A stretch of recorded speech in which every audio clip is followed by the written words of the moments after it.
Mesdames et messieurs, bonsoir et bienvenue dans l'édition de TV Plus Madagascar. Donc voici tout de suite les titres. Le comité monétaire de la BFM, Banque Foubé de Madagascar, a décidé de relever le taux directeur à 12%. Une mesure qui consiste à prévenir une accélération de l'inflation dans un contexte mondial incertain. Selon les précisions, un resserrement de la politique monétaire s'avère être indispensable pour inverser cette tendance haussière et pour se prémunir des risques associés aux incertitudes, précisent les économistes. Pas de loi de finances rectificative en 2025. Le gouvernement malagasy maintient le cap budgétaire. Le ministère de l'Économie et des Finances a confirmé qu'aucune loi de finances rectificative ne sera proposée pour l'année 2025. Le rétro-planning pour la participation de Madagascar à la deuxième session de la commission mixte bilatérale franco-malagasse sur les îles éparses est déjà bien établi. Une deuxième session qui démontre la volonté des deux pays, Madagascar et la France, à continuer les négociations sur les îles éparses. L'étape la plus importante est dans la mise en place du comité scientifique au niveau national. Porté par un parc des princes en fusion et par son sens du collectif, le PSG, malmené mais solide, s'est qualifié pour la finale de la Ligue des Champions en battant mercredi Arsenal 2-1 et peut enfin rêver de soulever le trophée qui l'obsède tant. Comme je vous ai annoncé dans les titres ce soir, le comité monétaire de la BFM, Banque Foubé de Madagascar, a décidé de relever le taux directeur à 12%. Une mesure qui consiste à prévenir une accélération de l'inflation dans un contexte mondial incertain. Selon les précisions, un resserrement de la politique monétaire s'avère être indispensable pour inverser cette tendance haussière et pour se prémunir des risques associés aux incertitudes, précisent les économistes. Les menaces liées au contexte économique mondial sont multiples, raison pour laquelle la hausse du taux directeur a été décidée afin de pouvoir diminuer la consommation en matière de prêts et de freiner l'impression de billets. Reportage signé Amtina Djemboul et Omegara Nevzon. Sur le plan international, les aléas demeurent élevés en raison de l'intensification des guerres commerciales, marquées notamment par la hausse des tarifs douaniers ainsi que des tensions géopolitiques persistantes, selon le communiqué de la BFM, Banque Foubé de Madagascar. Dans ce contexte, le processus de désinflation amorcé chez les pays développés reste fragile. À Madagascar, l'inflation est répartie à la hausse depuis 2024 pour s'établir à 8,4% en mars 2025 en variation annuelle. Cette évolution s'explique principalement par la hausse des prix du riz, des produits importés et dans une moindre mesure de l'énergie dans les combustibles pour la cuisson. Ce niveau d'inflation enregistré en mars 2025 dépasse les précédentes prévisions, traduisant une amplification des pressions inflationnistes. Ces perspectives sont également expliquées par une expansion de la masse monétaire projetée à 14,7% au deuxième trimestre et à 13,5% à partir du troisième trimestre 2025. L'analyse monétaire prévoit par ailleurs la poursuite de l'afflux des devises contribuant à la persistance de la surliquidité bancaire. Dans ce contexte, le resserrement de la politique monétaire vise à préserver la stabilité des prix à moyen terme et à ancrer ainsi les anticipations d'inflation autour de 5% sur cet horizon. Les perspectives pour le reste de 2025 demeurent sensibles aux chocs externes comme la perturbation des chaînes d'approvisionnement et les aléas climatiques. En revanche, une amélioration de l'offre globale permettrait d'atténuer les pressions sur les prix.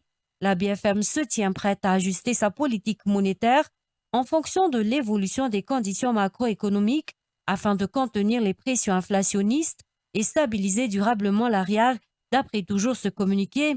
Aussi, la décision de relever le taux directeur à 12% a comme principal objectif de prévenir une accélération de l'inflation dans un contexte mondial incertain. Ce qui fait que tous les pays vont faire en sorte de prendre des mesures nécessaires afin d'essayer de contenir l'inflation, mais également de contrer cette diminution de la production du PIB au niveau de l'économie mondiale. C'est pour cette raison que c'est l'une des raisons pour laquelle donc, la Banque centrale de Madagascar a pris cette initiative d'accroître le taux directeur, tout en sachant que cela va avoir des répercussions sur la diminution des demandes de crédit et de la création monétaire et qui auront comme impact sur l'inflation, bien évidemment. Cette décision de politique monétaire prendra effet le 7 mai 2025, selon la BFM. Toujours dans le contexte économique, pas de loi de finances rectificative en 2025. Le gouvernement malagasy maintient le cap budgétaire. Le ministère de l'économie et des finances a confirmé qu'aucune loi de finances rectificative ne sera proposée pour l'année 2025. Cette décision repose sur la stabilité de l'exécution budgétaire, tant en recettes qu'en dépenses par rapport aux prévisions initiales. Une décision prise en Conseil des ministres le 7 mai 2025. Reportage Abraham Razafi. Une exécution budgétaire conforme aux prévisions. À mi-parcours de l'année, les recettes fiscales ont atteint un taux de réalisation conforme à l'objectif annuel selon le ministère de l'économie et des finances. Ce niveau de performance indique une conformité avec les prévisions établies dans la LFI ou loi de finances initiale. Concernant les dépenses, la législation actuelle permet des ajustements budgétaires internes, notamment des mouvements de crédit inférieurs à 10% du montant total de la LFI, offrant ainsi une flexibilité qui permet de se passer de la LFR, loi de finances rectificative. Les recettes provenant de l'extérieur, telles que les financements du FEC, Facilité élargie du crédit, le FRD ou les fonds pour la résilience et la durabilité, et les appuis budgétaires ont été planifiés dans la loi de finances initiale. En cas de recettes imprévues inférieures à 1% des recettes totales, un décret d'avance peut être émis, évitant ainsi la nécessité d'une LFR. Le Fonds monétaire international, lors de sa deuxième revue, a validé la stabilité des données macroéconomiques de Madagascar, confirmant qu'aucune condition ne justifie l'élaboration d'une LFR pour 2025. Le ministère de l'économie et des finances souligne que la décision de ne pas proposer le LFR s'inscrit dans une politique de gestion budgétaire prudente et conforme aux engagements internationaux. Cette approche vise à maintenir la confiance des partenaires financiers et à assurer la stabilité économique du pays. Ainsi, la situation budgétaire actuelle de Madagascar ne nécessite pas une loi de finances rectificative pour l'année 2025, reflétant une gestion efficace et prévoyante des finances publiques. Le rétro-planning pour la participation de Madagascar à la deuxième session de la commission mixte bilatérale franco-malagasy sur les îles éparses est déjà bien établi. Une deuxième session qui démontre la volonté des deux pays, Madagascar et la France, à continuer les négociations sur les îles éparses. L'étape la plus importante étant la mise en place du comité scientifique au niveau national. Son rôle sera de consolider les données et références qui vont étayer la position nationale de Madagascar au niveau la commission mixte. Fiona Doni-Vrassat nous rapporte les détails. Le Conseil des ministres d'hier a donné son feu vert pour la nomination des membres de la délégation malagasy qui vont constituer la commission mixte bilatérale franco-malagasy sur les îles éparses, comme l'avait conjointement annoncé le président Razuel et son homologue français Macron. Cette commission mixte va tenir une deuxième session de réunion à Paris sur la question des îles éparses. Cette réunion va être tenue dans le but de rechercher une solution constructive et durable concernant les îles éparses. D'ailleurs, le Conseil des ministres a déjà mentionné que le chef de la délégation de la commission mixte sera soit le Premier ministre, soit la ministre des Affaires étrangères elle-même. La préparation pour la participation de Madagascar à cette deuxième session de la commission mixte bilatérale franco-malagasy sur les îles éparses va bon train. Le rétro-planning de Madagascar est déjà fin prêt. Telle la prise de contact avec l'ambassade de France dans la semaine du 5 juin, la mise en place du comité scientifique au niveau national, ou encore la définition en commun de l'ordre du jour de cette deuxième session avec le côté français dans la semaine du 16 juin. L'une des plus importantes étapes dans la mise en œuvre de ce rétroplanning sera la mise en place du comité scientifique au niveau national, son rôle étant de consolider les données et références qui vont étayer la position nationale de Madagascar au niveau de la commission mixte. Des experts plurisectoriels sont appelés pour faire partie du comité, tels que les experts en défense et en souveraineté, les experts en ressources minières et marines, les experts juridiques et en transport maritime. La position nationale de Madagascar sera présentée et validée en Conseil des ministres avant d'être mise en avant au niveau de la commission mixte. Madagascar regorge de ressources naturelles, dont des terres arables ayant un fort potentiel pour le développement de l'agribusiness, socle d'une croissance économique durable. Majorité rurale, la population fait encore face à de nombreux défis qui entravent la professionnalisation des métiers du monde rural, en particulier ceux relatifs à l'agribusiness. Des consultants, experts et spécialistes en agribusiness et en entrepreneuriat se sont ainsi réunis dans un groupe de travail dénommé agribusiness.mg, dont le but de recevoir et de déployer un lot de services d'appui aux acteurs et aux porteurs de projets de création d'entreprises en agribusiness. L'objectif étant de promouvoir davantage l'agribusiness et d'accompagner le développement des nouvelles entreprises et de celles déjà actives.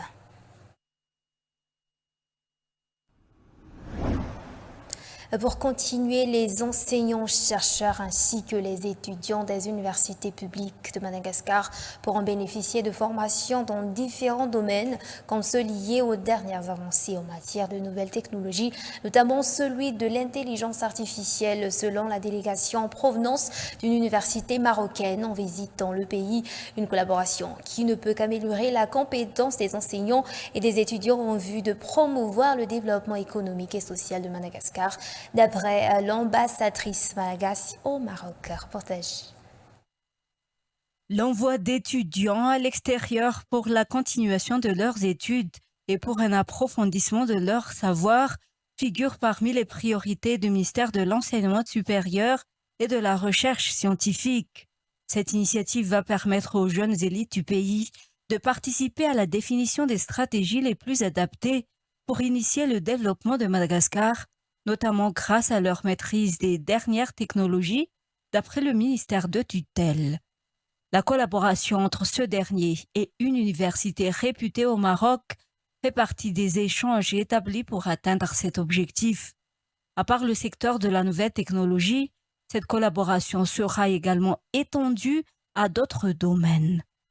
Ce matin, nous avons discuté des différents axes de collaboration avec nos homologues, donc des universités malgaches, sur différents domaines. Ça va des sciences humaines et sociales jusqu'aux sciences de la santé, mais avec un zoom, avec un focus important sur, disons, les métiers d'avenir, les métiers à à haut impact socio-économique. Donc, je parlerai de l'intelligence artificielle, je parlerai de la fabrication additive, je parlerai des sciences de la santé et je parlerai également de l'industrie verte, donc notamment de tout ce qui est agrotechnologie, agritech. La collaboration entre les deux pays permettra également aux enseignants, chercheurs et étudiants malagasy d'avoir une meilleure compétence dans les domaines concernés. Une délégation de l'université Euromed du Maroc est en visite à Madagascar actuellement pour discuter de ces échanges entre les universités. Pour finir, question sport, porté par un Parc des Princes en fusion et par son sens du collectif. Le PSG, malmené mais solide, s'est qualifié pour la finale de la Ligue des Championnats en battant mercredi Arsenal 2-1 et peut enfin rêver de soulever le trophée qui l'obsède. Reportage France 24. Aujourd'hui, les traits tirés, un peu comme Benoît Perrochet qui nous a rejoint. Bonjour Benoît, la nuit a été courte effectivement car festive après la victoire tant attendue hier du PSG, malmené par Arsenal mais solide. Le Paris Saint-Germain s'est qualifié pour la finale de la Ligue des Champions sur un score final de 2-1. Le club parisien qui affrontera donc l'Inter Milan le 31 mai prochain à Munich. De quoi faire exulter les supporters réunis dans les rues de la capitale une bonne partie de la nuit. On les a vus par milliers, notamment sur les Champs-Élysées, presque comme une finale de Coupe du Monde, presque hier soir, Benoît. Attention de ne pas célébrer avant l'heure quand même. pas trop vite parce que le plus dur reste à faire, mais en tout cas pour le moment, pour le PSG, le pari est réussi, la mission est accomplie. Oui, et le rêve est donc à portée de main, ce rêve que les Parisiens nourrissent depuis tant d'années, ce club qui a connu tant de désillusions ces dernières saisons dans cette compétition, qui a été raillée pour ces éliminations ubuesques, ces fameuses remontadas. Hier soir, c'était l'heure de la communion avec ce public. Regardez ces images au Parc des Princes après le coup de sifflet final, cette communion entre les joueurs et le public. Le Parc des Princes qui était incandescent hier soir, 45 000 spectateurs. Alors évidemment, cette double confrontation n'a pas été aussi spectaculaire que l'autre demi-finale. On n'a pas eu le droit à 13 buts, mais avec le score du match aller 1-0 en faveur des Parisiens, on pouvait s'attendre à un match retour très serré, et ce fut le cas. Encore une fois hier, Paris qui n'a pas livré son meilleur match de la saison. Heureusement que Gianluigi Donnarumma, le portier parisien, lui parfaitement entré dans son match, décisif une nouvelle fois et à 2 reprises dans les 10 premières minutes. Ce qui faisait défaut à cette équipe parisienne ces dernières années, c'était le sens du collectif. On avait davantage une constellation de stars, des Messi, des Mbappé, des Neymar, mais pas une véritable équipe. Et depuis 6 mois, eh bien, les plans de Luis Enrique se sont mis en place. Et cette équipe a totalement changé de philosophie, totalement changé de visage. Sa force aujourd'hui, c'est cette solidarité, ce sens du collectif, cette force mentale. Paris qui a gagné en efficacité également, à l'image du but de Fabian Ruiz contre le cours du jeu, son premier en Ligue des Champions, et quand Vitinha a raté son pénalty en deuxième période. Il y a quelques temps encore, eh bien, serait peut-être et serait sans doute pesé lourd dans les têtes parisiennes. Pas cette fois. Hakimi qui doublera la mise quelques minutes plus tard avant la réduction du score des Gunners. Score final donc 2-1. Paris qui a donc su écarter 3 équipes de Première Ligue dans cette phase d'élimination directe de Ligue des Champions. La Première Ligue, c'est le championnat le plus relevé de la planète. Rendez-vous donc avec l'Inter Milan le 31 mai prochain au stade de l'Allianz Arena de Munich. Et voilà, c'est la fin de cette édition. Je vous remercie de l'avoir suivi jusqu'à son terme. On se revoit tout de suite dans le journal en version malagasy. Au revoir.